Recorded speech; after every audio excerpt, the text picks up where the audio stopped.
Alright, in this video we're going to go over arithmetic series and sigma notation.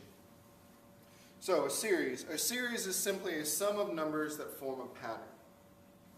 Okay? It's simply a sum of numbers from a pattern. Example, 1 plus 2 plus 3 plus 4 plus 5 is a series.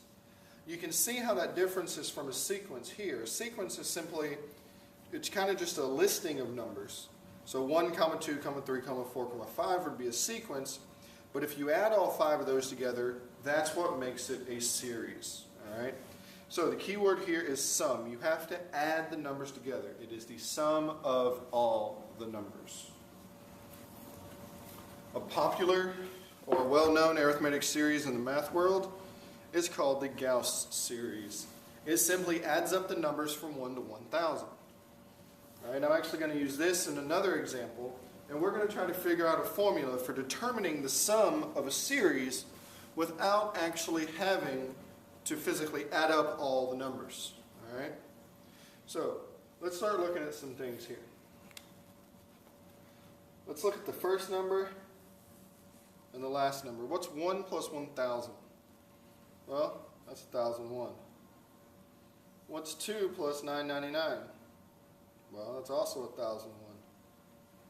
What's 3 plus 998? If you said 1,001, you're right. What about 4 plus 997? That's also 1,001. Do you see the pattern here? If you take any number over here and add it to its corresponding number on the end, you see they all add up to 1,001. 1 plus 1, 1,001. 2 and 999, they're in the same position. They're both 2 from the end. So 1,001. 3 plus 998, they're both 1, 2, 3 from the end, so 1,001. So as long as they have the same corresponding position, they all add up to 1,001. All right, which means we're going to have to use 1,001 somehow in our equation to figure out the sum of this.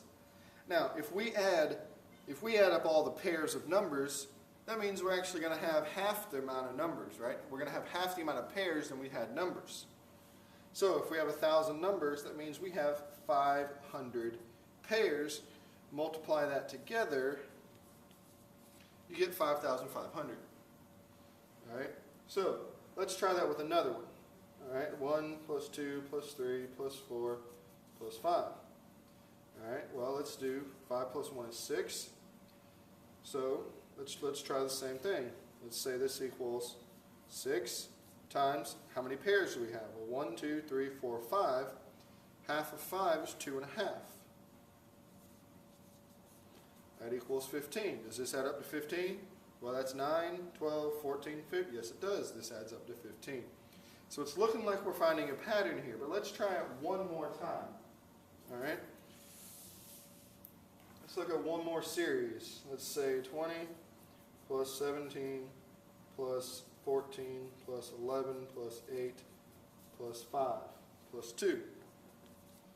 All right, well, the first one added to the last one is 22. So 22 times, how many terms do we have? 1, 2, 3, 4, 5, 6, 7. Half of that is 3 1/2. All right, well, 22 times 3.5, that equals 77.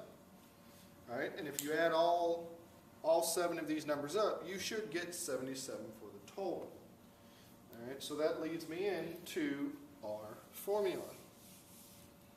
Our formula for sum of an arithmetic series, oops, put my eye out, arithmetic series, your sum equals your first term, remember that from last video, a sub 1, that's your first term, plus a sub n, if you remember, a sub n is your last term. And then, of course, we're going to multiply that by half of our number of terms. N is the number of terms. And, of course, n over 2 gives us our number of pairs. All right? So we're going to take our number of pairs. We're going to multiply that by the sum of the first number and the last number. All right? So that is your formula right there. The sum equals the first term plus the last term, that times half your number of terms, or your number of pairs. All right? Now, there's a shorthand way to write an arithmetic series. It is called sigma notation. All right, so sigma notation is a special shorthand notation for writing out a series. So sigma looks like this funny looking E here. That is sigma. It's a Greek letter. So sigma, it stands for sum. When you have sigma, you have three elements.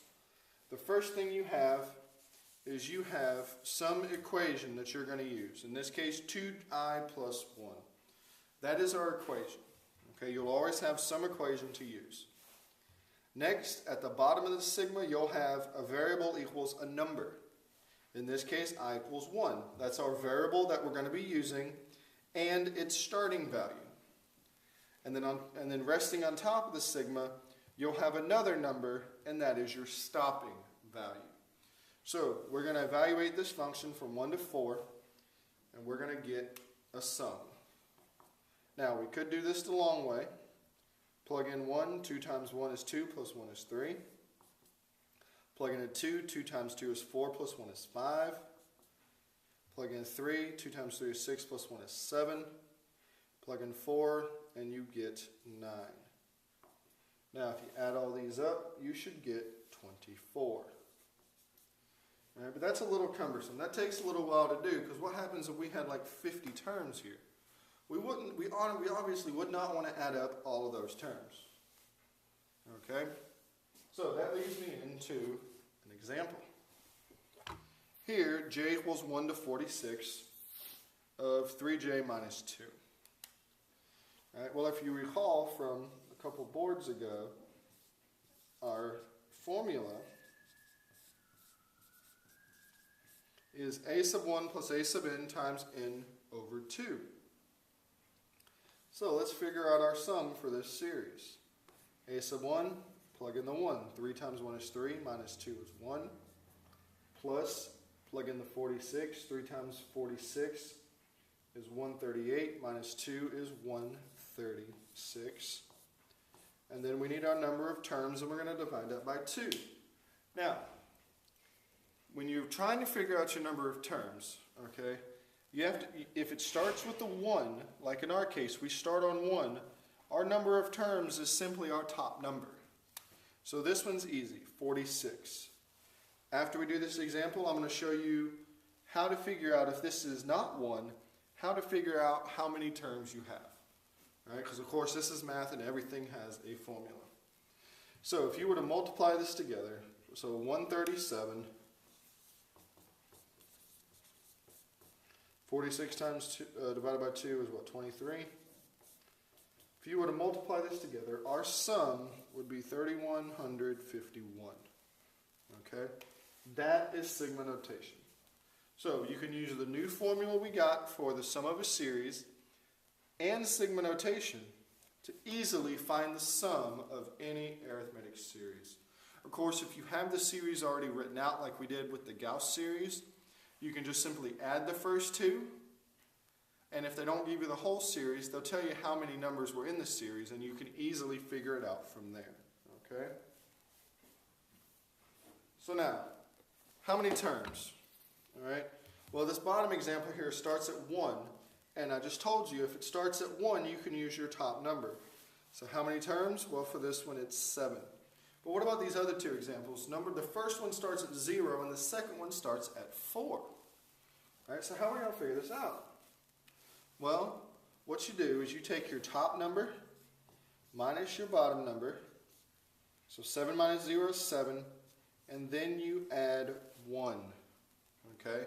Because if you were to physically count through this, you'd have 0, 1, 2, 3, 4, 5, 6, 7. So as you can see, we have 8 terms. So instead of having to count it out on your fingers, and if it's larger than 10, taking off your shoes and counting on your toes too, you can simply take your top number, so 31, subtract your bottom number, so 31 minus 4 is 27, and then add 1, 28. Okay? So, your formula for your number of terms is your top number minus your bottom number, and then add 1. Okay, you always got to add that 1 extra. Now, if you forget that if you start at 1, you just simply use your top term, well, that follows the same pattern. 7 minus 1 is 6, plus 1 is 7. So this works for every case, whether you're starting with 1 or not, but it's easier to remember if it starts at 1, use the top number. If it doesn't start at 1, subtract the top number from the bottom number and add 1. Alright? So, that's been your your arithmetic series lesson. The important thing to have written down is this formula. S equals your first term plus your last term times your number of terms divided by 2. Alright? And you can use this formula to get the sum of any arithmetic series. Alright? You can watch this video as many times as you need to. Make sure you understand the material. Make sure you have that formula written down. And you're ready to work on some problems tomorrow in class. See you tomorrow.